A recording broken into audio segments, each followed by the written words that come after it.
বহুকাল থেকে একটা রোগ আমাদের প্রত্যেককে গ্রাস করে আসছে, সেটা হচ্ছে লোকে কি বলবে।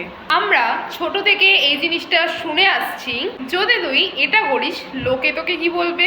একদিন তোমাদের মতন ফেজে আমিও ছিলাম, যখন আমি এটা মনে করতাম যদি আমি নতুন কিছু শুরু করছি, ভিডিও করছি, ক্যামেরার সামনে এসে দুটো কথা বলছি, তাহলে লোকে কি বলবে। কিন্তু যখন থেকে নিজেকে ভালোবাসতে শুরু করলাম, নিজের ইচ্ছাগুলোকে দাম দিতে শুরু করলাম এবং যেটা যেটা আমার মন চাই সেটা আমি করতে শুরু করলাম, সেদিন থেকে আমি সেই লুপ থেকে বেরিয়ে আসতে পারলাম যে লোকে কি বলবে। আজ আমার কিচ্ছু যায় আসে না যে লোকে কি বলবে, কারণ আমি জানি আমার কি করা উচিত। তাই তোমাদেরকেও বলবো, তোমাদের নিজের ইচ্ছেগুলোকে দাম দাও। যদি তুমি তোমার ইচ্ছেগুলোকে দাম দিতে শুরু করছো, তাহলে কালকে থেকে যে লাইফের উন্নতিটা কালকে থেকে নিজেই দেখতে পারবে।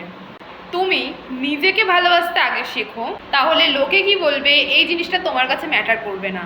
তো তাই আজকে থেকে নিজের জন্য ভাবো, কারণ তোমার সমস্যার দিনে লোকেরা এসে তোমাকে খাইয়ে দিয়ে যাবে না বা তোমার ফ্যামিলির দায়িত্ব নেবে না, তোমাকেই নিতে হবে।